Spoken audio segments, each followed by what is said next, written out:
ကျွန်တော်2019နိုဝင်ဘာ3ရက်နေ့အင်္ဂါနေ့စတင်ပြီးတော့ပြီးဖို့မဲ့ကျွန်တော်တို့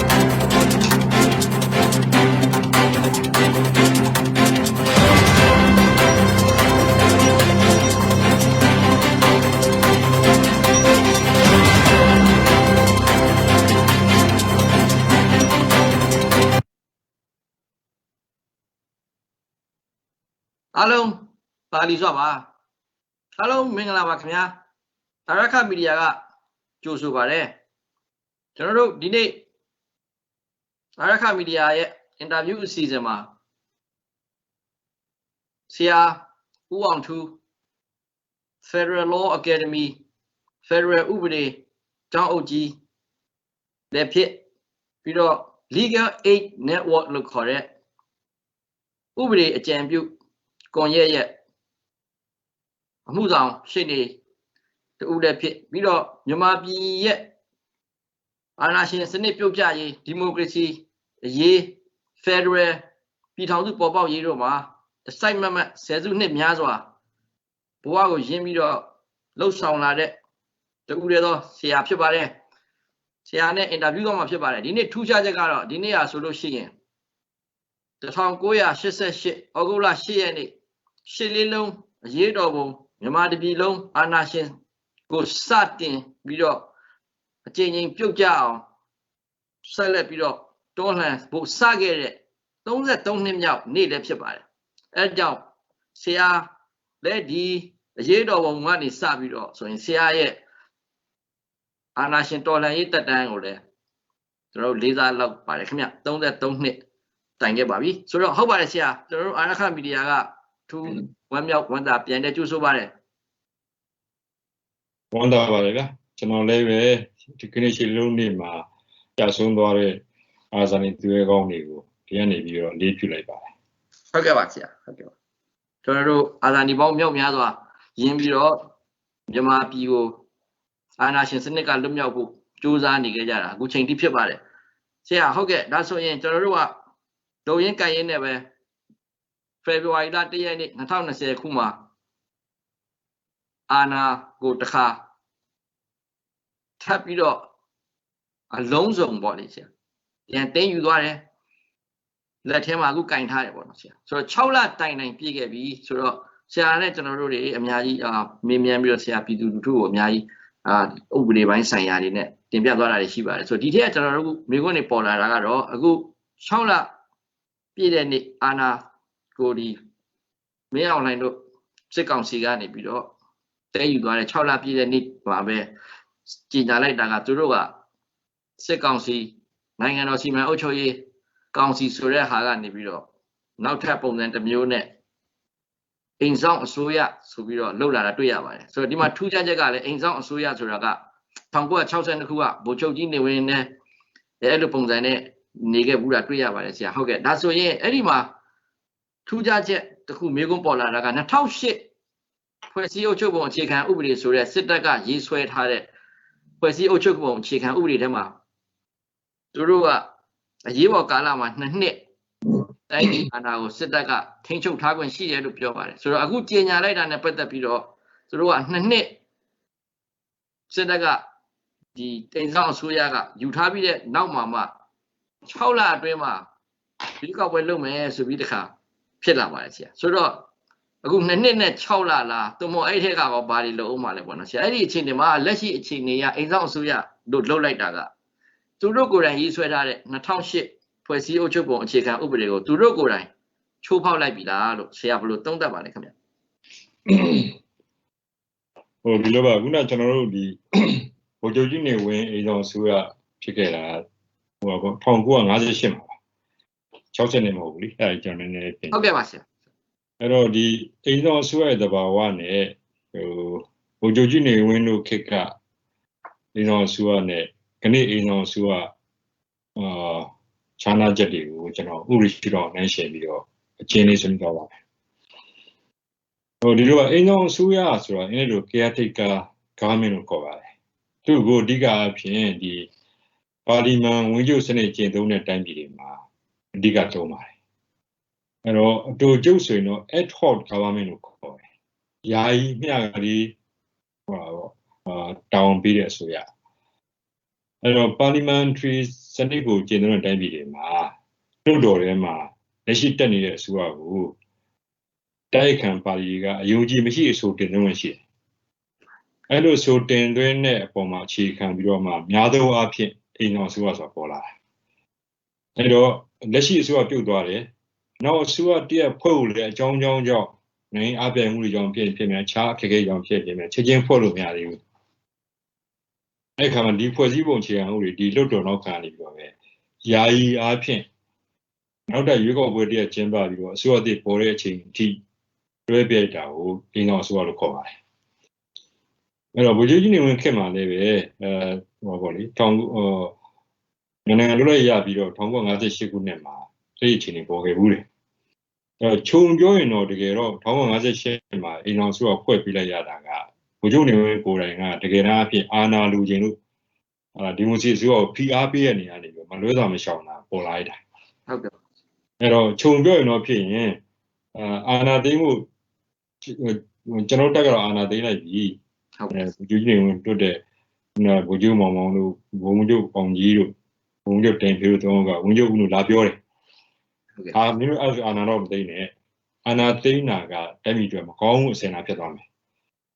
ဒီတော့တက်တော့လည်းမကောင်းဘူးဒါကြောင့်မင်းတို့တက်ကဂရီပေးအဲ့ဒါပါနောက်တော့ယူကိုဝတ်တည်းကျင်းပပေးမယ်လို့ဂရီပေးရင်တရားဝင်အာဏာလွှဲပေးလိုက်တယ်ဟုတ်ကဲ့ဒါအဲ့ဒီအခြေကနေစပြီးတော့မှ1958ခုနှစ်မှာဗိုလ်ချုပ်နေဝင်းကို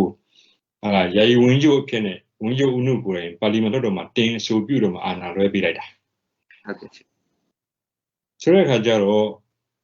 အခုကနေ့2000ဖွဲ့စည်းပုံကြည့်တဲ့အခါကျတော့2008ဖွဲ့စည်းပုံသဘာဝကသူကပါလီမန်ဝင်းချုပ်စနစ်မဟုတ်ဘူးဟုတ်ပါသူကတမရစနစ်ပဲကိုပုံများတယ်တကယ်တမရစစ်လားအမေရိကန်ပြောမှာမျိုးလည်းမဟုတ်ပြန်ဘူးဟုတ်ကဲ့တမရစနစ်အတူပဲဟုတ်ကဲ့ကြာတော့ပါဆိုဝင်းချုပ်စနစ်မဟုတ်ဘူးဟုတ်ကဲ့ပါအဲ့ခါကျတော့အိမ်တော်အစိုးရဆိုတဲ့ဟာကိုသုံးတာတော်တော်လေးကိုဆင်ပြေဘူးဒါတခုဖြစ်တယ်ဟုတ်တယ်ဆရာနောက်တစ်ခုကဒီဟောပေါ့1958တုန်းကပါလီမန်နဲ့စနစ်ကြလွှဲပေးလိုက်တာဟုတ်ပါဆရာခုကဟာလာနောက်ကြီးဖွဲ့စည်းပုံရတော့တင်မယ်ပြည်တော်လွှတ်တော်အစည်းအဝေးခေါ်ဘူးတတ်မှတ်ထားတဲ့ရက်မှာအာဏာသိမ်းလိုက်တာဟုတ်ပါဆရာဒီမှာငိုးမရှိတော့ဘူး sorry လွှတ်တော်ကိုမရှိတော့ဘူးဟုတ်ပါဆရာ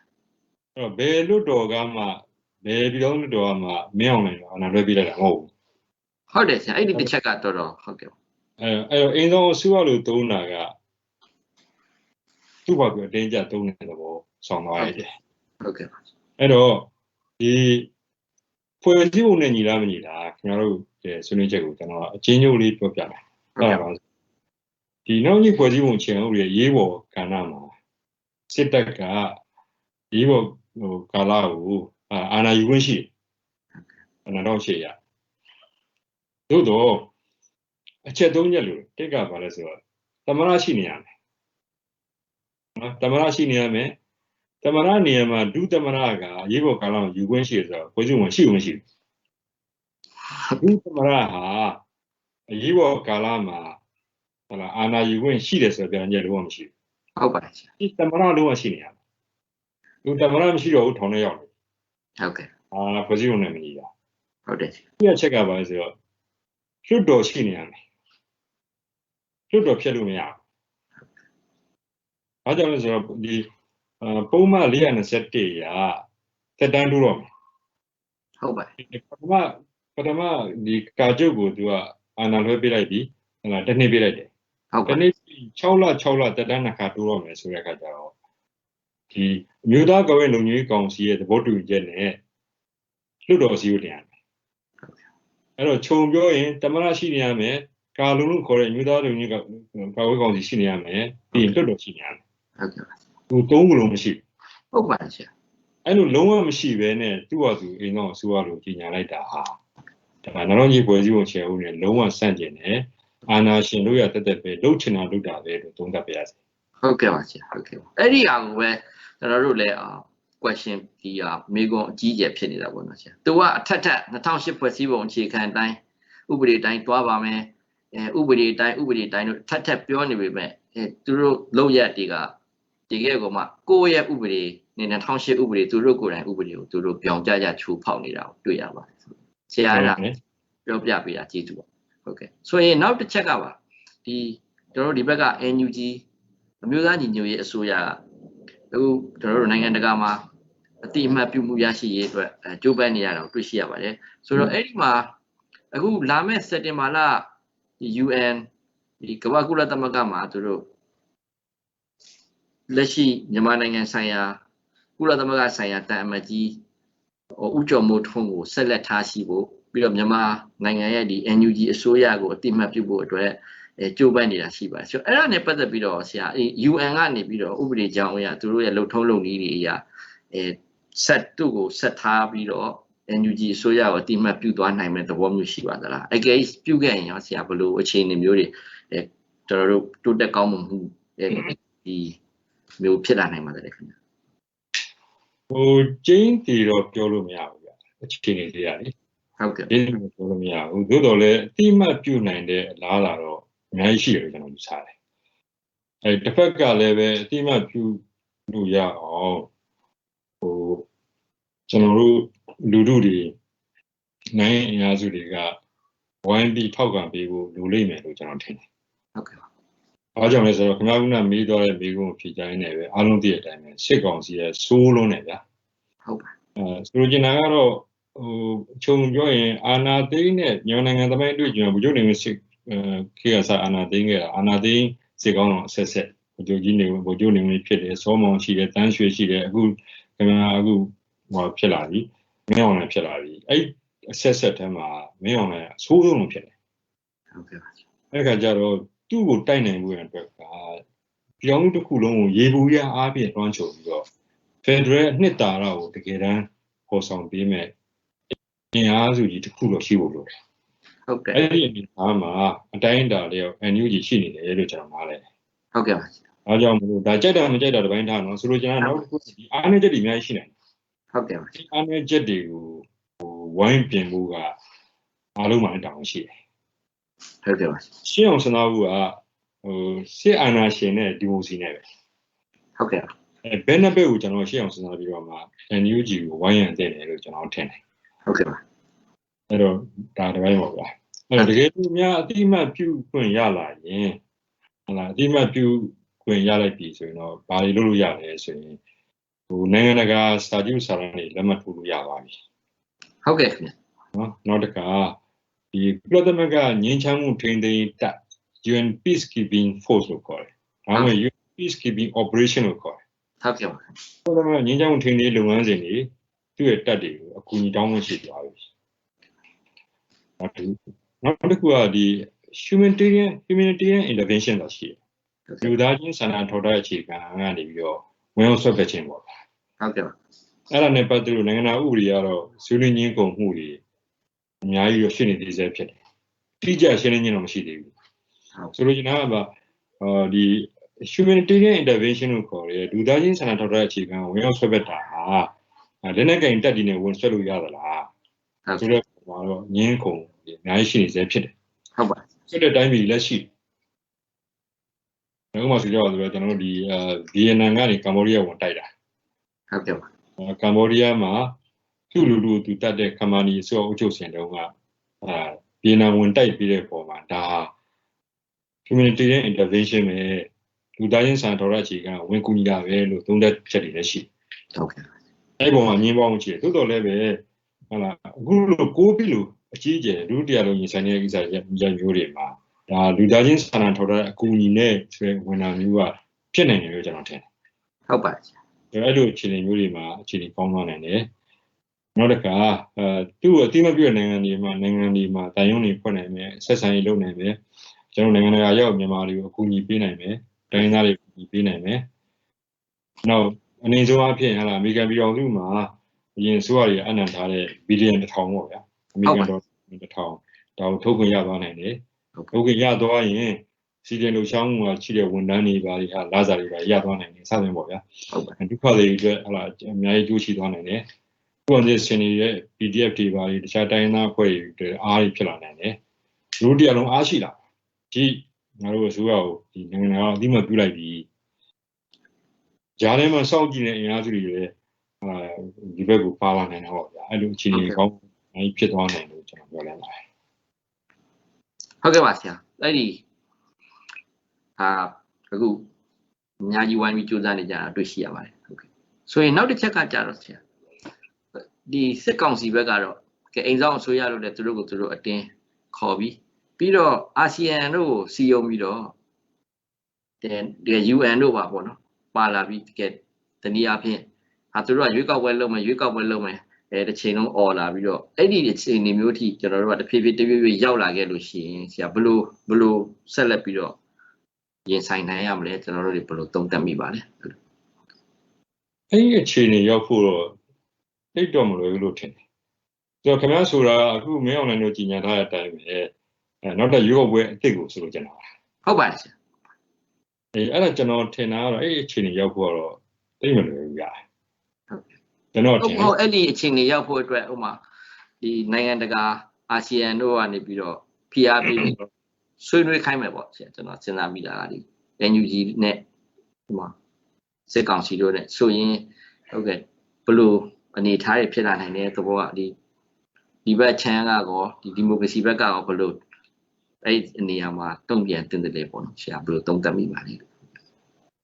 ဒီအခုချိန်ထိကတော့ဝန်လင်းပြောရင် NUG ကမူဝါဒရတော့မရှင်းပဲသို့တော့ကျွန်တော်တို့မြင်တာကအာဆီယံရဲ့ကြီးကပ်တဲ့လမ်းကြောင်းကနိုင်ငံသားဥပဒေနဲ့ဆန့်ကျင်နေတာဟုတ်ကဲ့အဲ့ဒါဆိုတော့ရင်းကအပြင်ဒီ parentry norm use ကိုกินသွားရှိတယ်ဟုတ်ကဲ့နိုင်ငံတကာဥပဒေရဲ့ဥပဒေတာဖြစ်တယ်အဲ့ဒါပါဆိုတော့ဒီအင်မတန်ပြင်းထန်ကြီးမားတဲ့ပြစ်မှုကြီးတွေကိုကျူးလွန်တဲ့ပုဂ္ဂိုလ်တွေကိုဟုတ်ကဲ့အရေးယူရမှာဆိုခွင့်လို့မရဘူးဟုတ်ကဲ့ပါအဲ့ဒါအာဂါ omnes ဆိုတဲ့မူနဲ့လေးဆိုင်တယ်ဟုတ်ကဲ့အဲ့လိုဖြစ်တော့မြန်မာနိုင်ငံထူးခြားချက်ကပါတယ်ခြားနိုင်ငံရဲ့မတူတာခြားနိုင်ငံတွေမှာအာဏာသိမ်းမှုအများကြီးဖြစ်တယ်နော်ဟုတ်ပါမြန်မာနိုင်ငံမဟုတ်ဘူးဒီလိုအာဏာသိမ်းတာပဲ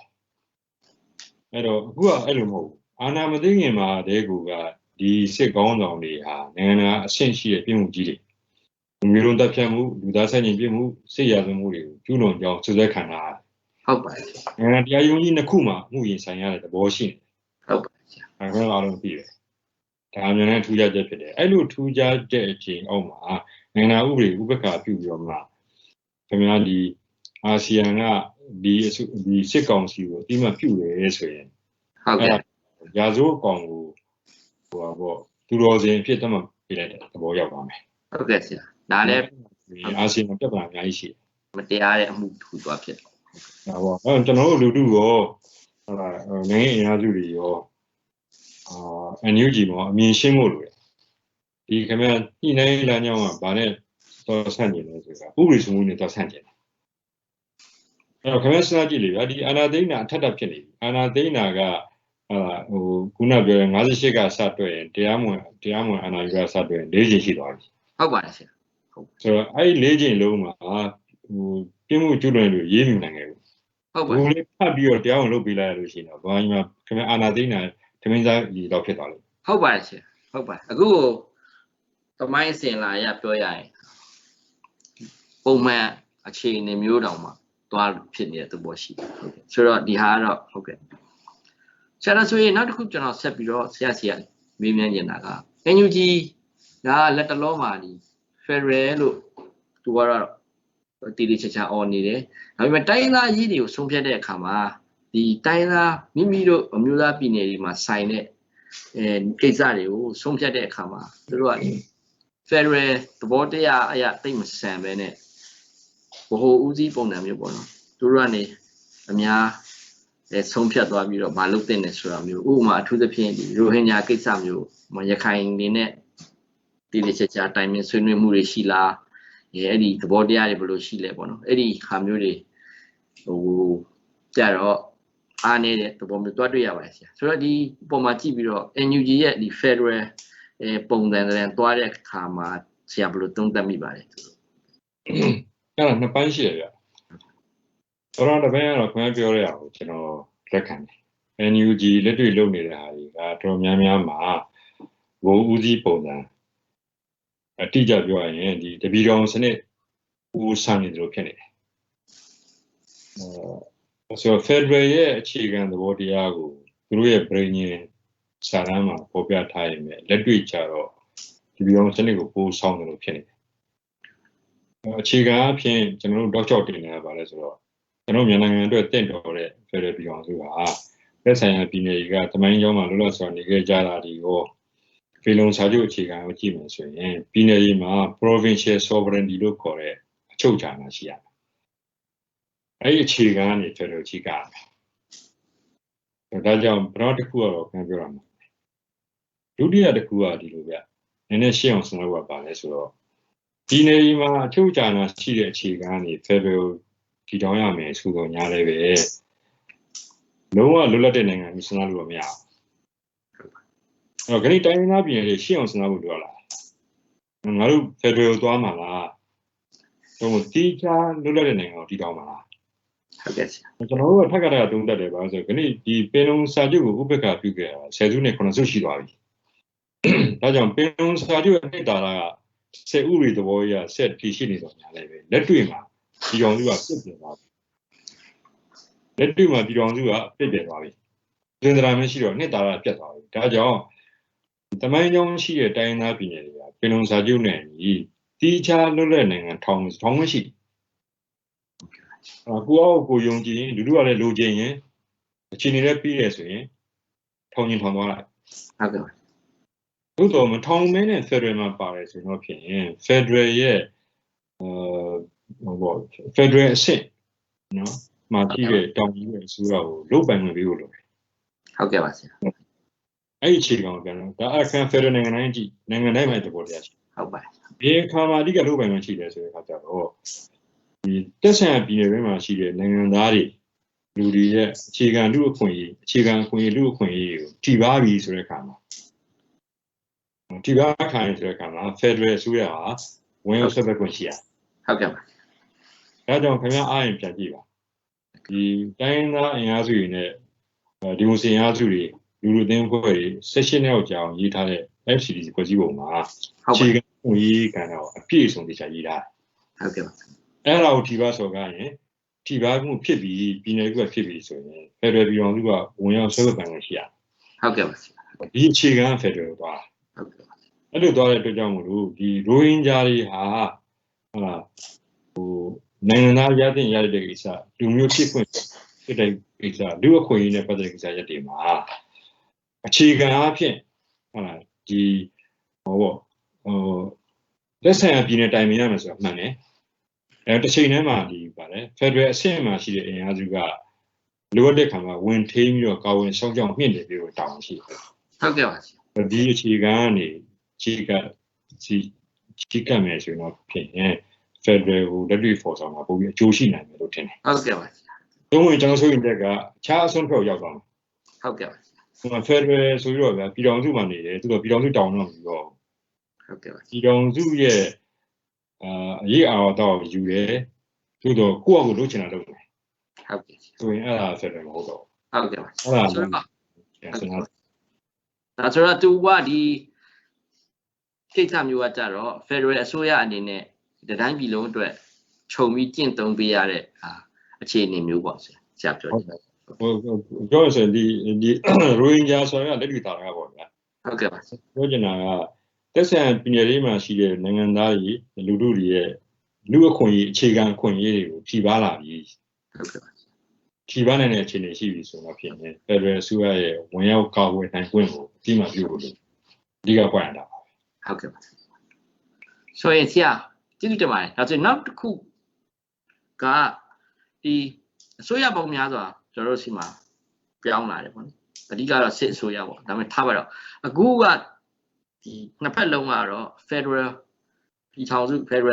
ဆိုတာကိုကြီးကျယ်អော်လာကြတယ်တွေ့ရပါတယ်ဆိုတော့အဲ့ဒီမှာလည်းပဲဒါပေမဲ့ဘယ်နာကိုရောက်လဲဆိုတော့ဆရာတို့ခုနဆရာမြဲတဲ့ဒီ endorse လုပ်ဖို့ကျင့်သုံးတဲ့နဲ့ပြောတဲ့ဘောနော်အထူးသဖြင့်ဒီယာယီကျင့်သုံးတဲ့နဲ့ပြောတဲ့ Federal ဖွဲ့စည်းအခြေခံဥပဒေအုပ်ချုပ်ပုံဥပဒေအကျဉ်းအဲ့ဒီမူကြမ်းမှာပါတဲ့အတိုင်းဗမာပြည်နယ်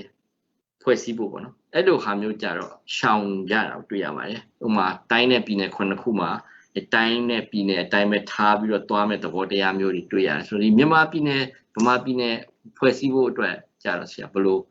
သုံးသပ်ပါလဲဘလို့အရေးကြီးပါလဲဆရာအနေနဲ့ဟုတ်ကဲ့မြင်ပါ အဲ့ဒါအရေးကြီးတယ်ဗျာ။ကျွန်တော်မျိုးသိကောင်းတယ်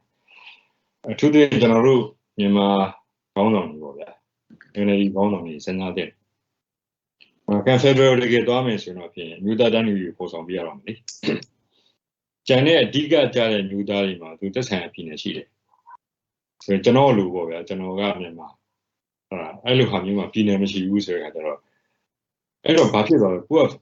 ဖက်ဒရယ်မှာတော့လူနေလို့တော့ဖြစ်တယ် ဟုတ်ကဲ့ လူနေဖက်ဒရယ်စီကိုရောက်တယ်တော့ဖြစ်သွားတယ်ဆိုတော့အဲ့ဒါကမမြတ်တော့နေတော့မကြောက်ကျွန်တော်ကတော့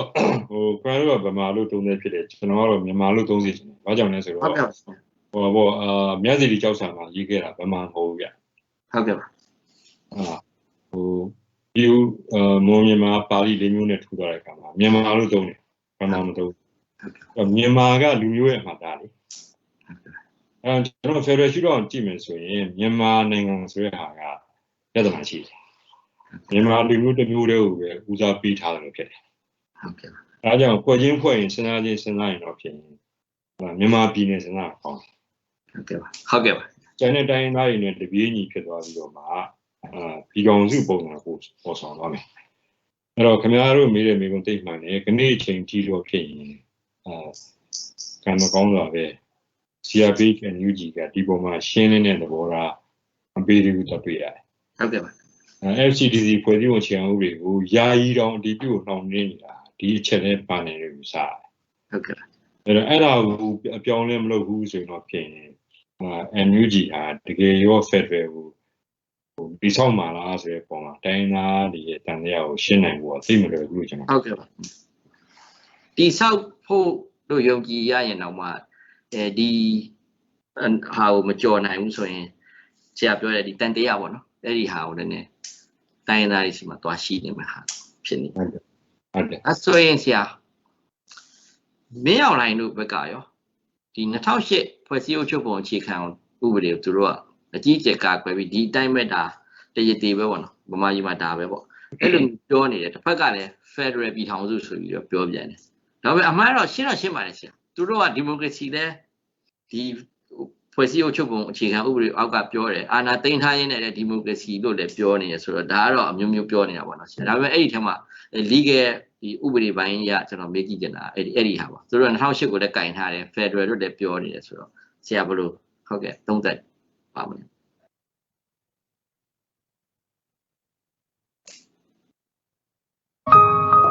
အားလုံးပဲမင်္ဂလာပါရှင် Federal ဥပဒေအကယ်ဒမီကိုနိုင်ငံတကာဥပဒေပညာရှင်အချို့ရဲ့ပံ့ပိုးမှုနဲ့လွတ်လပ်တရားမျှတငြိမ်းချမ်းတည်ငြိမ်တိုးတက်တဲ့ Democratic Federal ပြည်ထောင်စုတည်ဆောက်သွားနိုင်ဖို့ရည်ရွယ်ပြီးတော့ KIO ထိန်းချုပ်နေမြေတနည်းအားဖြင့်ပညာရေးမြို့တော်လို့သတ်မှတ်ထားတဲ့ကချင်ပြည်နယ်မိုင်ဂျာယာမြို့မှာတည်ထောင်ဖွင့်လှစ်ခဲ့ပြီးဖြစ်ပါတယ်အသေးစိတ်အချက်လက်များကိုသိရှိလိုရဆိုရင် Federal Law Academy Facebook Page Legal Aid Network Facebook Page နဲ့ Legal Aid Network website တို့မှာဝင်ရောက်ကြည့်ရှုလေ့လာနိုင်ပါတယ်ရှင်အားလုံးကိုကျေးဇူးတင်ပါတယ်ရှင်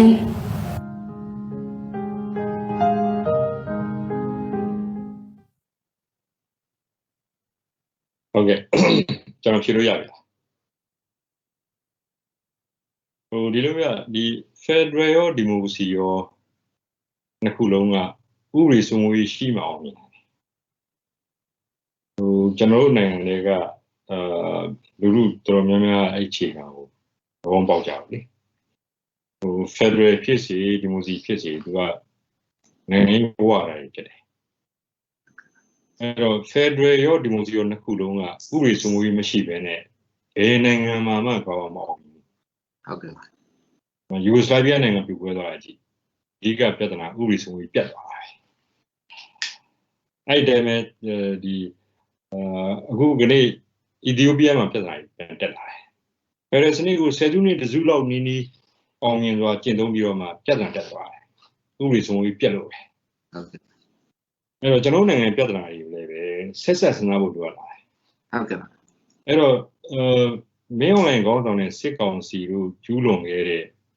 ကျင်းမှုကြီးတွေကဥပဒေစိုးမိုးရေးကိုယာနှုံးပြီးဖျက်ဆီးလိုက်တာပဲ။ဟုတ်ကဲ့ပါဆရာ။အဲ့ဒါက2000ကြီးဖွဲ့စည်းပုံအခြေခံဥပဒေအောက်မှာဖြစ်သွားတာနော် ဟုတ်ပါတယ်ခင်ဗျာ အဲ့တော့နောက်တစ်ခုဖွဲ့စည်းပုံအခြေခံဥပဒေက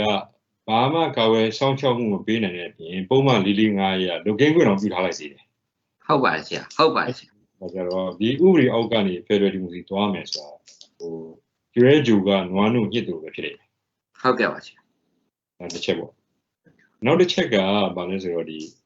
2020ရွေးကောက်ပွဲဖြစ်သိမ်းလိုက်တဲ့ကိစ္စ ဟုတ်ပါတယ် ။တော့ဒီလိုပြဥပဒေစိုးမိုးရေးရဲ့အခြေခံထဲမှာရွေးကောက်ပွဲလည်းပါတယ် ဟုတ် ။ရွေးကောက်ပွဲတွေပုံမှန်ဖြစ်နေတော့မှအစိုးရတွေပုံမှန်တက်နေတော့မှဥပဒေစိုးမိုးရေးထောက်ပံ့ဖြစ်တာ ဟုတ်ပါတယ် ။ဥပဒေကြည့်လေခင်ဗျာဥပဒေရွေးကောက်ပွဲကိုခင်ဗျာရက်လက်ကိုဥပက္ခလည်းပြည့်ရဒီလိုအကုန်လုံးကတောင်းနေဖြစ်ကုန် ဟုတ်ပါတယ်ဆရာ ။မှာအတွေ့အကြုံတွေအများကြီးရှိတာပြီးသား။နော်အဲ့ဒါကြောင့်မို့လို့ဒီဥပဒေစိုးမိုးရေးပျက်စီးနေတယ်။ဆိုတာကအာဏာသိမ်းရလည်းပြည်မှုကြီးကျူးလွန်တယ် ဟုတ် ။ ကဲ့ အာဏာသိမ်းရလည်းပြည်မှုကြီးထပ်ကျူးလွန်တယ် ဟုတ်ပါ ။နောက်ရွေးကောက်ပွဲဖျက်လိုက်သေးတယ် ဟုတ် ။အဲ့ဒါကြီးအားလုံး2008အောက်မှာ2008အောက်မှာလုပ်ရတဲ့ပြန်လည်ချက်တစ်ခုမှမရှိ ဟုတ်ပါတယ် ဘူး။အခုတခါဖွဲ့စည်းပုံအခြေခံဥပဒေဆက်လက်ချိုးပေါက်တယ်။အဲ့ဒါလာမကပဲနဲ့ဒီအင်းဆောင်အစိုးရပဲထားအောင်တော့အင်းဆောင်အစိုးရမဟုတ်တော့ကျွန်တော်တို့ရှင်းပြထားပြီးပြီ ဟုတ်ပါတယ်ဆရာ ။ဟာအောင်တော့ခင်ဗျားဒီအင်းဆောင်အစိုးရတောင်းကပါလို့ဆိုတဲ့အခါကျတော့အစိုးရကြီးတရက်ရဲ့တောင်းတော့အပြည့်လို့မရဘူး ဟုတ် ။ ဆို ဟုတ် ရင်ယာယီနောက်ထပ်အစိုးရပေါ်တဲ့အချိန်ကြီးသူကအစိုးရအာဏာတချို့သူ့ယူထားတာ ဟုတ်ကဲ့ဆရာဟုတ် အဲ့လိုမို့တော့ခင်ဗျာဒီအင်းဆောင်အစိုးရစစ်ကောင်းတဲ့အောက်မှာပဲစစ်ကောင်းစီအနေနဲ့ခင်ဗျာဒီအခုဥပဒေပြုတဲ့ဟာကြီးလည်းဆက်ပြုနေတယ်ဖြတ်တဲ့ဥပဒေဖြတ် ဟုတ်ကဲ့ပါဆရာ ဒီအာဏာလည်းကျင့်သုံးနေအုပ်ချုပ်ရေးအာဏာလည်းကျင့်သုံးနေတရားစီရင်တဲ့သူကြိုက်တာတွေခံတယ်ရွေးကောက်ပွဲကော်မရှင်နဲ့သူ့ဟာသူကြိုက်တာတွေခံတယ် ဟုတ်ကဲ့ပါဆရာ အဲ့ဒါနောက်ကြီးဖွဲ့စည်းပုံအခြေခံဥပဒေပြန်ဖတ်ကြည့်ပါရွေးကောက်ပွဲကော်မရှင်ကဒီလိုခံလို့ရတာမဟုတ်ဗျာ ဟုတ်ကဲ့ပါ ရှင်းရှင်းလေးဗျာရွေးကောက်ပွဲကော်မရှင်ကတမရခန့်တာလေဗျာ ဟုတ်ကဲ့ပါဆရာ အခုသူ့ဟာသူခန့်တာဒါနောက်ကြီးဖွဲ့စည်းပုံအခြေခံဥပဒေညီမမညီဗျာ ဟုတ်ပါတယ်ခင်ဗျ အဲ့လိုဖြစ်တော့နောက်ကြီးဖွဲ့စည်းပုံအောက်ကနေပြီးတော့မှဒါကိုကင်ပြီးတော့မှနိုင်ငံတော်ရာဇဝတ်ကောင်အဆင့်ကိုရောက်နေပြီလို့ပြောလို့ရတယ်ဒါဥပဒေကကျွန်တော်ပြောတာနော် ဟုတ်ပါတယ်ဆရာ အဲ့လိုပြောလို့ရတဲ့မင်းအောင်နိုင်ခေါင်းဆောင်တဲ့အဖွဲ့ကဖက်ဒရယ်ဒီမိုကရေစီကိုသွားမယ်ဆိုတာဟာ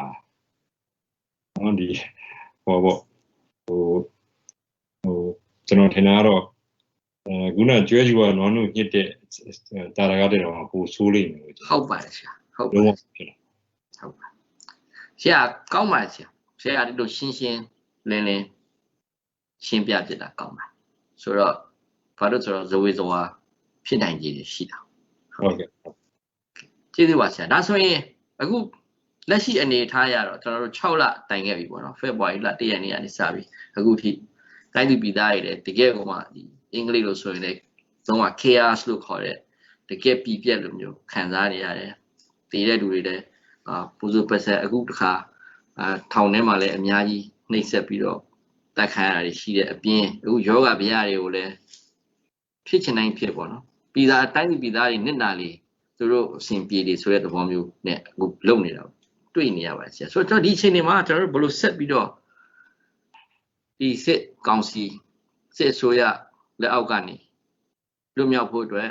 တပြည်လုံးအတိုင်းအတာနဲ့ဆရာဘယ်လိုခြုံငုံပြီးတော့ဟုတ်ကဲ့ဘာတွေဆက်လုပ်သွားတင်တယ်တစ်ချက်တော့ဟုတ်ကဲ့သုံးသပ်ပေးပါ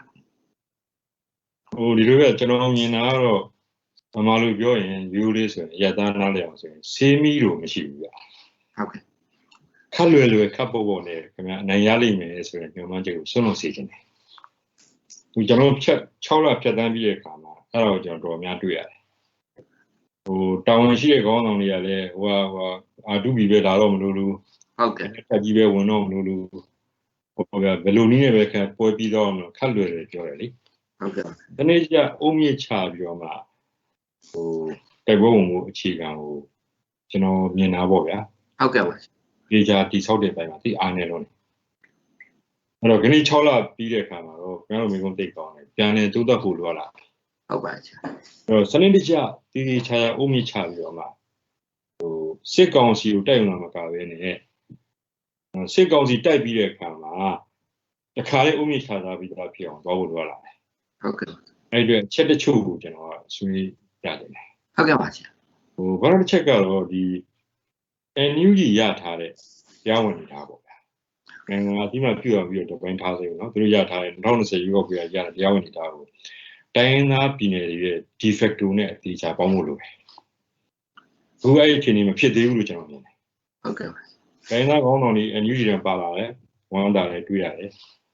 ဒါတချို့ပြည်နယ်တချို့ level ပါကောင်းပါရှိနေဟုတ်ကဲ့ဒီကစနစ်တကျမဖြစ်သေးဘူးနေ့ကဖွဲ့စည်းပုံနဲ့အညီမဖြစ်သေးဘူးတော့တိတိကျကျမဖြစ်သေးဘူးဟုတ်ကဲ့အဲ့တော့ဆက်လုပ်ဖို့လိုတယ်နော်ဆိုရင်က legitimacy က key ပဲဗျ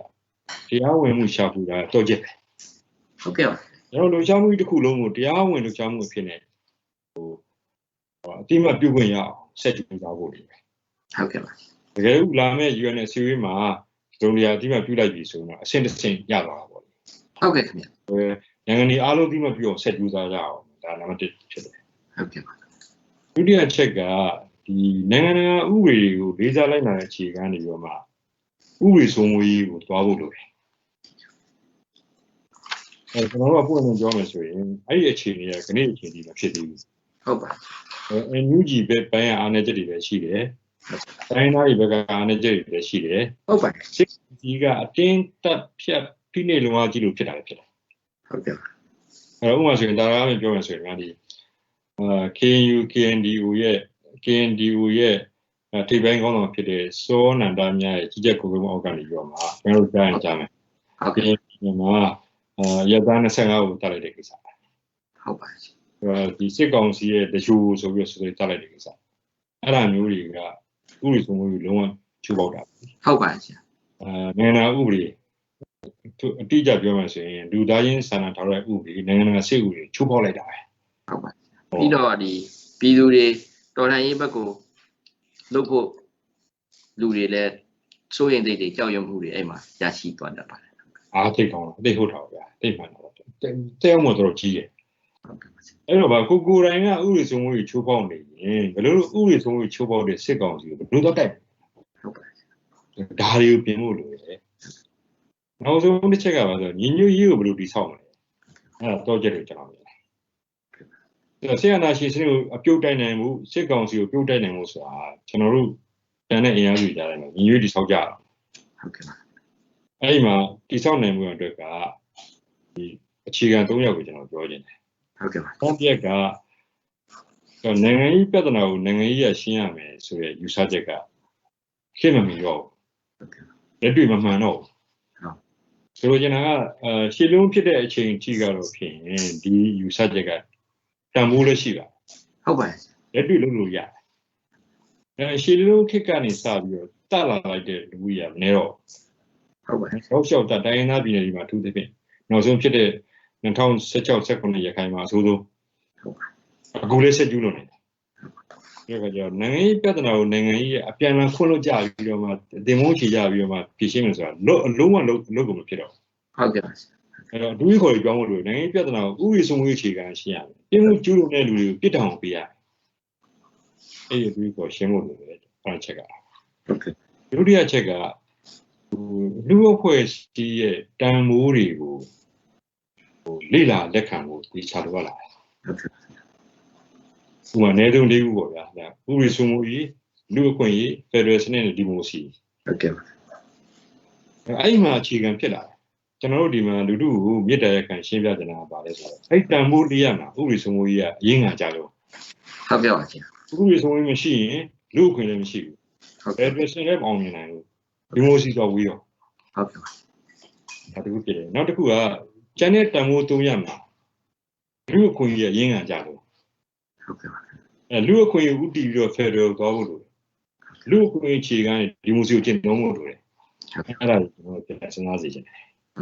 အဲ့ဒါမျိုးဥပဒေစိုးမိုးရေးကရင်းခံကြရဆိုရင်ဥပဒေစိုးမိုးရေးရဲ့ဝင်ရိုးဟာလွတ်လပ်တဲ့ဗဲမလိုက်တဲ့ထက်မြက်တဲ့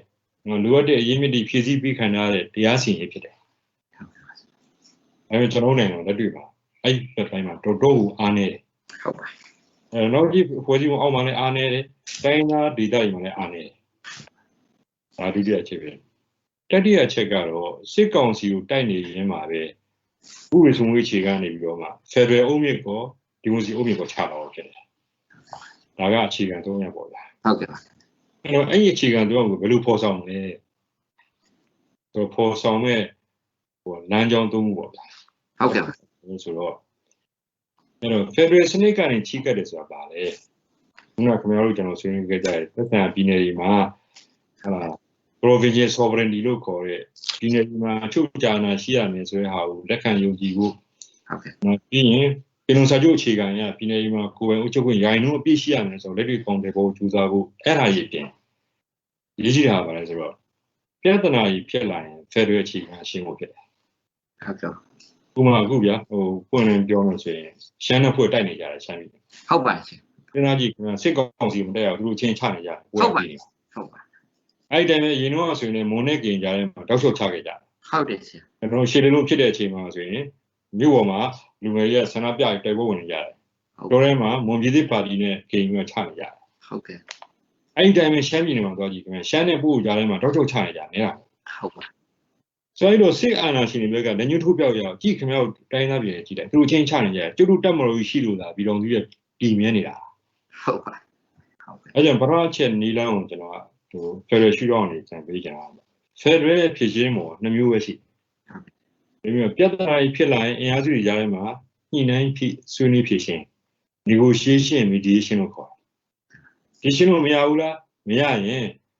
သက်ဆိုင်တရားရုံးမှာတင်ပြီးတော့တရားရုံးအဆုံးဖြတ်နဲ့လိုက်နာကြတော့ဟုတ်ကဲ့Federal တိုင်းမှာဒီတိုင်းသွားနေကြဟုတ်ပါတယ်ခင်ဗျဟုတ်နိုင်ငံ Federal ကိုကျူးကျော်တောင်းဆိုနေကြတိုင်းသားအင်အားစုတွေကိုယ်တိုင်ကအဲ့လိုမပေါ်ဆောင်ဟုတ်တယ်ရှင်အဲ့တော့ကျွန်တော်တို့ပြင်နေတဲ့ဟာကပါဆိုတော့စစ်အာဏာရှင်စနစ်နဲ့စစ်ကောင်စီကိုတိုက်နေစင်ပါပဲတိုက်နေစင်ပါပဲနံပါတ်1က Federal အုပ်မြစ်ကိုချဟုတ်ကဲ့ပါအဲ့ဒါအုပ်မြစ်ချဖို့လို့ကိုယ်ဒုတိယချက်ပေါ့ဆရာပြောတယ်ပေါ့နော်ဒါမှမဟုတ်ကိုယ်ချင်းကြတယ်နော်ဒုတိယချက်ကပါလဲဆိုတော့ဒီမိုစီကိုလက်ခံမှုနဲ့ကျင့်သုံးမှုကိုတိုးချဲ့လိုက်ဖို့ဖြစ်တယ်ဥပမာခဏသွားနေတဲ့ majoritarian system နဲ့တွားလို့မရတော့ဟုတ်ကဲ့အဲ့တော့ majoritarian democracy လို့ခေါ်တယ်မဲလူကြီးများတဲ့လူရဲ့ဆန္ဒမဲနဲ့ပဲအဆုံးဖြတ်ပေးသွားတာယူရဒီမိုစီတော့ဟုတ်တယ်လေတိုးတော်လည်းပဲအဲ့တခုလေးကျင့်သုံးလို့ရှိရင်ဘယ်တော့မှလူနည်းစုတိုင်းသားတွေရဲ့မဲပေးပိုင်ခွင့်ဟာတတိအောင်မြင်မဟုတ်ဘူးတိုးတော်လည်းမှာမြန်မာလူမျိုးအများစုတွေကပဲအများအားအသာရမယ်နေတာရှိတိုးတော်အဲ့ဒါကိုလည်းလုံးဝဆွလို့မဟုတ်အဲ့ဒါကိုအဲ့ဒါကိုပြုရင်ပြောင်းလဲပြီးတော့မှလူနည်းစုတွေပါတိုးတော်ထဲမှာရောက်လာနိုင်မဲ့အချိုးကျကုစားပြုစနစ်ကိုပူးတွဲခြင်းလုံးမလို့အဲ့ဒါအပြင်တကယ်လို့လူကြီးနေတဲ့လူတွေရှိတယ်ခင်ဗျဘယ်လိုပဲခင်ဗျရွေးဖို့ပဲလို့ခင်ဗျတိုးတော်ထဲမှာလူတယောက်ရောက်တော့မလို့ဟုတ်ပါတယ်တော့နေတဲ့လူနည်းစုတွေကိုကြားတော့လည်းပဲ reserve seat လို့ခေါ်တယ်ဖရနိုင်ငံတွေမှာကျင့်သုံးတယ် reserve seats ဆိုတော့ပြီးတဲ့ထားတဲ့နေရာတွေဟုတ်ကဲ့ဟိုကဘယ်ဂျီယန်လေးလာကြည့်ကြအဲ့မှာဘယ်ဂျီယန်ဖက်ဒရယ်သူ့မှာအဲ့ဟာမျိုးဆိုင်ကျင့်သုံးတယ်အဲ့လိုနေရာပြဒီမိုစီကိုချဲ့ဖို့လိုတယ်ဒီမိုစီကိုရွေးကောက်ပွဲတစ်ခုစဉ်းစားလို့မရဘူးဟိုရေးကြည့်တာပါလဲဆိုတော့ဒီလွတ်လပ်စွာထုတ်ဖို့ဝင်တာရှိဟုတ်ကဲ့ရှင်အဲ့ဒီလွတ်လပ်ထုတ်ဖို့ဝင်ကိုရင်ပြဿနာတက်နေ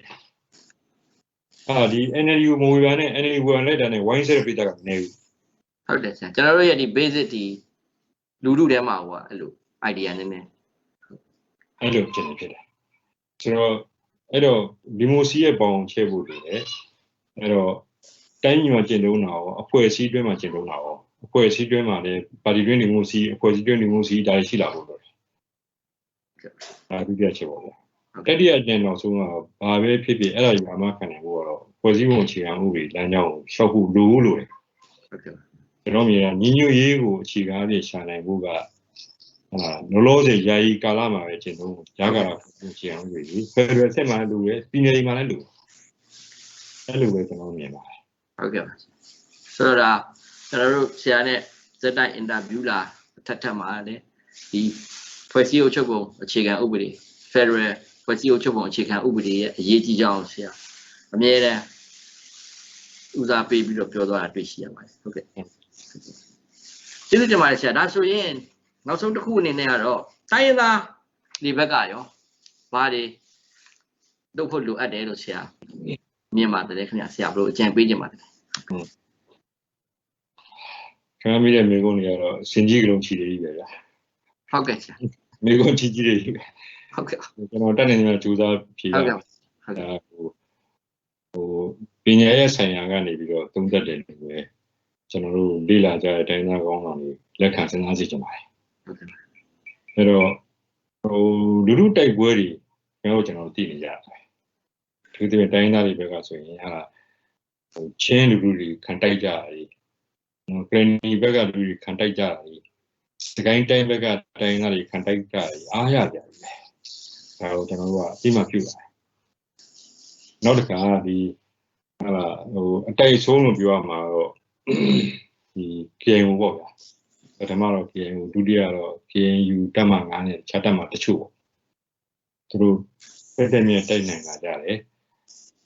KNU ဆိုရင်ရန်သူကပြစ်မှတ်ထားတဲ့အဆင့်တွေဖြစ်လာနေပြီတိုက်နိုင်ဆုံးအဖွဲ့လို့ဖြစ်လာတယ်ဒါကိုကျွန်တော်အသိမှပြုလို့လုပ်တယ်တို့တော့ WhatsApp နဲ့ဒီကြတော့ရင်တက်နေရရှိတယ်ကြောင်းပေါ့ဗျာအဲ့ဒီကြောင်းတွေကိုကျွန်တော်တို့ကကြုံတရားပေါ့အဲ့ဒီကောင်းစဉ်စဉ်းစားခွင့်ရအောင်ပြောချင်တယ်အဲ့တော့WhatsApp မြန်မာနိုင်ငံမှာခဏဆိုရင်ဟာစစ်ကောင်စီကလွှဲရင်အကြီးဆုံးတပ်ကိုပိုင်ဆိုင်တာဟုတ်ကဲ့အဲ့လိုအကြီးဆုံးတပ်ပိုင်ဆိုင်ထားတာဟာရင်းကပြောမယ်ဆိုရင်WhatsApp ကိုယ်တိုင်က WhatsApp အလံလွှင့်ပြီးတိုက်လို့ရခဲ့တာမဟုတ်ဘူးအခြေခံဟုတ်ကဲ့ဘာဝီကွန်နစ်ပါတီကိုခြေမုံလို့တဲ့သဘောနဲ့ဟုတ်ကဲ့WhatsApp အာဏာသိမ်းလိုက်တဲ့အခါမှာ WhatsApp ကိုမြန်မာစစ်ကောင်နဲ့မွေးလိုက်တာပဲကျွန်တော်မြင်တာဟုတ်ကဲ့ဒါတစ်ပိုင်းဖြစ်တယ်နောက်တစ်ပိုင်းက WhatsApp ကိုယ်တိုင်ကြိုးစားရတယ်ဖြစ်တယ်ဟုတ်ကဲ့ဒီနှစ်ပိုင်းပေါင်းဖြစ်လာတဲ့အခြေအနေမှာဒါငါ့ဖန်ကရတယ်လို့လုံးဝမတွက်စေချင်ဟုတ်ကဲ့အခုကဘာကြောင့် WhatsApp ကိုအဲ့လိုခွင့်ပေးလိုက်လဲဆိုတော့ WhatsApp ကဘာဝီကွန်နစ်ပါတီအာဏာသိမ်းလိုက်တဲ့အချိန်မှာရှင်းလုံးရေးတော့ဘုံကြီးအဆက်ကမပြီးသေးဘူးဟုတ်ပါမြို့ဝန်ဆန္ဒပြပွဲဆက်ရှိနေတဲ့တောထဲမှာလည်း ABS ရဲ့ပါဝင်အင်အားအကြီးဆုံးတပ်ပေါင်းတွေပေါ်လာတယ်မနာဘလော့ခြေဆိုင်ဟုတ်ပါအဲ့ဒါတွေကိုခြေမုံနိုင်ဖို့အတွက်ကWhatsApp ကိုမူးလိုက်တာပဲဟုတ်ကဲ့ပါဒီနိုင်ငံခြေကနေ WhatsApp စဉ်းစားဖို့လိုတယ်ဟုတ်ကဲ့ပါအဲ့တော့ဘုတော်လည်းပဲနှစ်ပေါင်း30ဖြတ်တန်းတဲ့ခါကျတော့အဲ့လိုမစဉ်းစားဘူးလားလို့အချက်လက်တွေတွေ့ရတယ်ဖြစ်တယ်အဲ့တော့ဘာလို့ဆိုသူ့ဟာနဲ့သူတက်ကြီးဖို့အဓိကဖြစ်သွားတယ်စဉ်းစားကြည့်နော်ခင်ဗျာဘာမှကြီးမှာ WhatsApp တခုအကြီးဆုံးတက်ဖြစ်တာဟုတ်ပါရှင်အဲ့တော့စစ်ကောင်းနဲ့အဆင်ပြေအောင်ပေါင်းတယ်နော်သူတို့တိုက်ဆိုရှမ်းအောင်တက်လိုက်တယ်ဟုတ်ကဲ့အဲ့တော့တပီလုံးကစီးပွားရေးလုပ်ခွင့်အကြီးကြီးရသွားလိုက်တယ်ဟုတ်ကဲ့ပါဒီကောင်လူရှိအကျိုးမြတ်ရသွားတယ်ဟုတ်ကဲ့ပါအကြီးတက်ကြီးဖြစ်သွားတယ်အဲ့တော့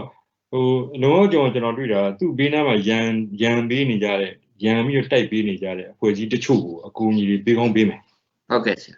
ပြည်တော်စုအကျိုးအတွက်စဉ်းစားခဲ့တာWhatsAppကိုကျွန်တော်မတွေ့ရဟုတ်ကဲ့ပါခဏဂျင်းနဲ့ကြတဲ့ဖြစ်နေတဲ့အချိန်မှာWhatsAppပွင့်နေပြောရင်အေးဆေးဆေး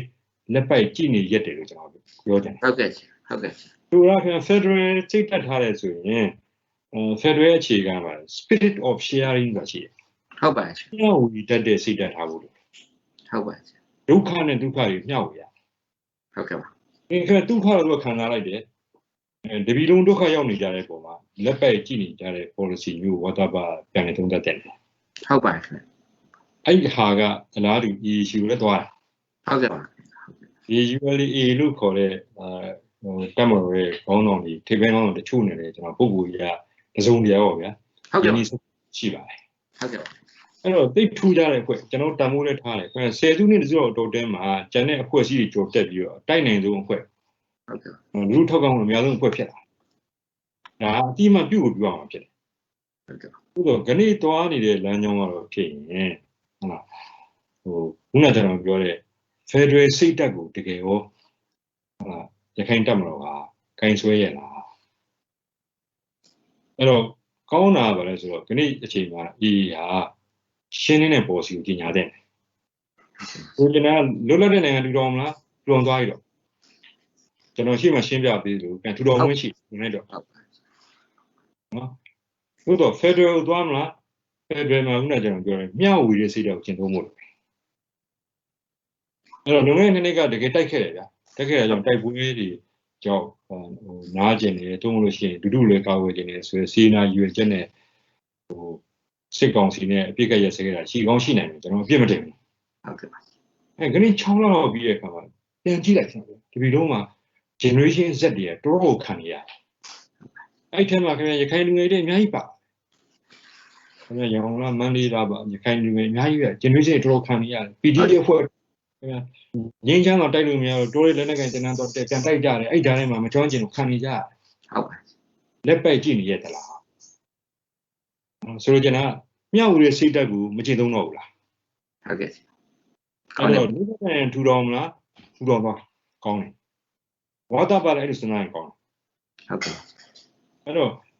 အဲ့လိုမဟုတ်ဘူး Federal မှာပါမယ်ဆိုရင်တော့ပြင် Federal ရဲ့မြောက်ဦးရဲ့စိတ်ဓာတ်ကိုစဉ်းစားဖို့လိုတယ်ဟုတ်ကဲ့နောက်တစ်ခါဒီ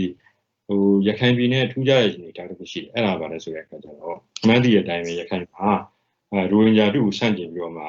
လူမျိုးလုံးတပ်ဖြတ်မှုနဲ့ ICC ရဲ့တရားစွဲတာဟုတ်ပါနော်လူသားဆန့်ကျင်ပြမှုနဲ့ ICC ရဲ့တရားစွဲရာရှိရ investigation လုပ်နေပြီစွမ်းစစ်နေပြီဟုတ်ပါ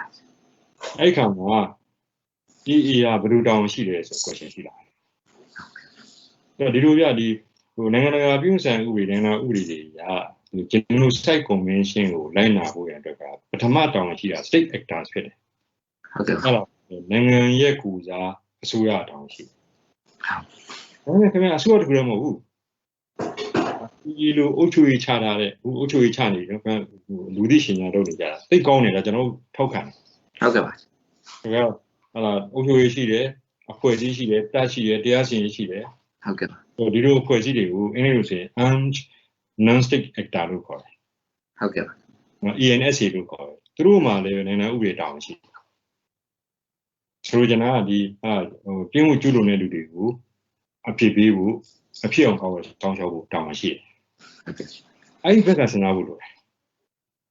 အဲ့ကကြောင့် EA ကတခါတော့ statement ထုတ်ဘူးတယ်အဲ့ဒါဘာလဲဆိုတော့ဒီစစ်ကောင်စီကတက်တေကံပြည်ပြည်ကိုဖျောက်ပြဖို့ကြိုးစားနိုင်တယ်ဆိုတာ statement ထုတ်ဘူးတယ်ဟုတ်ကဲ့ပါသူ့ရဲ့အကူအညီနဲ့ပဲဟလာဒီမြန်မာစစ်သားနှစ်ယောက်တိုင်းဒီတရားစွဲရည်ရုံရောက်နေတယ်တင်းတော်လာဟုတ်ကဲ့ဆိုလိုချင်တာက EA ကကောင်းသိတယ်အဲ့ဒါပါလေဒီစစ်ကောင်စီကျူးလွန်ထားတဲ့အမှုတွေကိုသိတယ်တက်တေကံပြည်ရှိမှန်းသိဟုတ်ကဲ့ပါလူတိုင်းထုတ်ပြန်ထုတ်တာရှိတယ်ဟုတ်ကဲ့ဒီလိုကဒီရောမဥပဒေလို့ခေါ်တဲ့နိုင်ငံပြည်ဆိုင်တရားဥပဒေပုံမှန်25(3)မှာအားပေးကူညီမှုစာပါတယ်အဲ့တော့ထုတ်တာကောင်းတယ်ဟုတ်ကဲ့ဆိုလိုတာကပြင်းမှုကျူးလွန်တဲ့လူပြင်းမှုကျူးလွန်ကြောင်းသိရတာနဲ့အဲ့ပြင်းမှုကိုကျူးလွန်မှုကိုတစုံတရာထောက်ပံ့ဖြစ်ဖို့ရန်ပံ့ပိုးပေးတာကူညီတာစောင့်ကြောက်တာဝန်ရံပေးတာပူပေါင်းတဲ့သဘောရောက်တာအဲ့ဒါအားပေးကူညီဟုတ်တယ်ဆရာအဲ့လိုဖြစ်တဲ့အခါကျတော့အခုလိုနိုင်ငံရေးကုန်စည်ကတက်နေတဲ့ဒီဟာနော်တစ်ဖက်ကလူလူကောက်ဝဲခြင်းနဲ့မှန်တယ်သူကအခြားတစ်ဖက်ကနိုင်ငံဥပဒေကိုလေးစားလိုက်တာတောင်းရှိလာတယ်ဟုတ်ကဲ့အဲကြောင့်ဒီတာဝန်ကဥပမာပဲအခုခင်ဗျာရှိနေတဲ့နေရာကနေပြီးဒီကြားလွတ်လပ်တဲ့နိုင်ငံထောင်တော့အဲ့တာဝန်မကင်းလို့ဟုတ်ပါဆရာဟုတ်ပါအဲ့လိုဖြစ်တော့ခဏအချိန်မှာပြန်လေသုံးသပ်တဲ့ဒီစစ်ကောင်စီနဲ့ချုပ်ထားတဲ့စာချုပ်ကဘာစာချုပ်မှလည်းမသိဒီလိုမျိုးပေါ့ဗျာပေါင်းပတ်သက်မှုတွေကတော့ဖြစ်နိုင်ငံဥပဒေကတစ်ချိန်ချိန်မှာပြဿနာများတက်လာနိုင်မလားကျွန်တော်တို့ကရိုးရိုးဆိုရင်တော့သုံးသပ်တင်ပါမှုဖြစ်တယ်ခင်ဗျားမေးဖို့ဖြစ်ခြင်းဖြစ်ပါတယ်ဟုတ်ကဲ့ပါနောက်ဆုံးတစ်ခုကတော့ PBSD ပေါ့ဗျာဟုတ်ကဲ့ PBSD ကခဏတည်းရတဲ့အတိုင်း NC လက်မှတ်ထိုးတဲ့ဆေးပွဲနဲ့ပေါင်းတာဟုတ်ပါတယ်သူတို့ကတစ်ချောင်းလုံးပဲအခြေအနေမကောင်းဘူးပွင့်တယ်ကျွန်တော်ပြောမယ်ဆိုအဲ့ဒါပဲဆိုတော့ဒီဥပဒေရတရားဝင်ပျက်စီးသွားပြီလက်တွေ့လည်းဘာမှလုပ်လို့မရတော့ NCU ကင်ထားပြီးတော့မှစစ်ကောင်စီနဲ့ဆွေးနွေးမယ်ဆိုတာတောက်လျှောက်လုပ်လာတဲ့ခါကျတော့အဲ့ဒါကgeneration Z တွေနိုင်ငံရေးတက်ကြွလို့ကြားလို့စစ်တပ်ကိုထိခိုက်စေတယ်ဒီတိုင်းသားဖွဲ့တော်မှာခင်ဗျာဟာလားစစ်ကောင်စီနဲ့နှို့ဝဲသဘောထားရှိနေတယ်ဆိုတဲ့အခါကျတော့စစ်ကောင်စီကိုနိုင်မတိုက်နိုင်ဘူးဆိုတာမျိုးကြောက်သွားဟုတ်ကဲ့ဟုတ်ကဲ့ကျွန်တော်အဲ့လိုပဲမြင်တာကျွန်တော်လည်းချုပ်ပြတယ်ဆိုတော့အားလုံးပြပြတသားနဲ့ရက်တည်ဖို့လိုရပါမယ်မှန်ပါဆရာဒါဆိုရင်ကျွန်တော်တို့ထူးကျေးဇူးတင်ရှိပါရဲ့ထပ်မံပြီးတော့ဆရာရခမီဒီယာကိုလာရောက်ပြီးတော့အခုလိုမြန်မာပြည်သူပြည်သားတွေအတွက်ကျွန်တော်တိုင်းရင်းသားတွေအားလုံးအတွက်သိဖို့လိုအပ်တဲ့ဟာတွေကိုလာရောက်ရှင်းလင်းတင်ပြပေးတဲ့အတွက်နောက်ကိုလည်းကျွန်တော်တို့ဖိတ်ကြားပြီးတော့အရှင်းတင်တယ်လို့ဆရာကိုခေါ်ပြီးတော့ဆွေးနွေးကြပါရစေ။ဟုတ်ပါပြီ။ကျွန်တော်လည်းဝမ်းသာပါတယ်။ဆက်ပြီးတော့လည်းကျွန်တော်တို့မီဒီယာတစ်ဆင့်ကျွန်တော်လည်းလူတို့ကို ကျွန်တော်သုံးသက်ချက်လေးမျှဝေရတဲ့အတွက်ကျွန်တော်လည်းခင်ဗျားတို့အသိမှပြုပါတယ်ဝမ်းမြောက်ပါတယ်ကျေးဇူးတင်ပါတယ် ကျေးဇူးပါဆရာဟုတ်ကဲ့ပါခင်ဗျဒါဆိုရင်အာရခမီဒီယာကိုကြည့်ရှုနေကြတဲ့ပရိသတ်များခင်ဗျဆရာဦးအောင်ထူးဖြစ်ပါတယ်ဆရာဦးအောင်ထူးပါဆိုလို့ရှိရင် Federal Law Academy Federal ဥပဒေကျောင်းအုပ်ကြီးဖြစ်ပါတယ်ပြီးတော့ Legal Aid Network လို့ခေါ်တဲ့ဥပဒေအကြံပေးကွန်ရက်ရဲ့ရှေ့နေကြီးတူလည်းဖြစ်ပါတယ်ဆရာနှစ်ပေါင်း30ကျော်မြန်မာပြည်ရဲ့ဒီမိုကရေစီအရေး Federal ရေးအာဏာရှင်ပြုတ်ကျရေးတွေကိုဆောင်ရွက်လာတဲ့သူဖြစ်ပါတယ်ခင်ဗျာကျွန်တော်တို့ဆရာကိုဒီနေ့ကကျေးဇူးတင်ပါတယ်ဟုတ်ကဲ့အားလုံးတာလီစောပါ ဟုတ်ပါဗျာ အားလုံးပဲမင်္ဂလာပါရှင် Federal ဥပဒေအကယ်ဒမီကိုနိုင်ငံတကာဥပဒေပညာရှင်အချို့ရဲ့ပံ့ပိုးမှုနဲ့လွတ်လပ်တရားမျှတငြိမ်းချမ်းတည်ငြိမ်တိုးတက်တဲ့ Democratic Federal ပြည်ထောင်စုတည်ဆောက်သွားနိုင်ဖို့ရည်ရွယ်ပြီးတော့ KIO ထိန်းချုပ်နေမြေတနည်းအားဖြင့်ပညာရေးမြို့တော်လို့သတ်မှတ်ထားတဲ့ကချင်ပြည်နယ်မိုက်ကြရာမြို့မှာတည်ထောင်ဖွင့်လှစ်ခဲ့ပြီးဖြစ်ပါတယ်အသေးစိတ်အချက်လက်များကိုသိရှိလိုရဆိုရင် Federal Law Academy Facebook Page Legal Aid Network Facebook Page နဲ့ Legal Aid Network website တို့မှာဝင်ရောက်ကြည့်ရှုလေ့လာနိုင်ပါတယ်ရှင်အားလုံးကိုကျေးဇူးတင်ပါတယ်ရှင်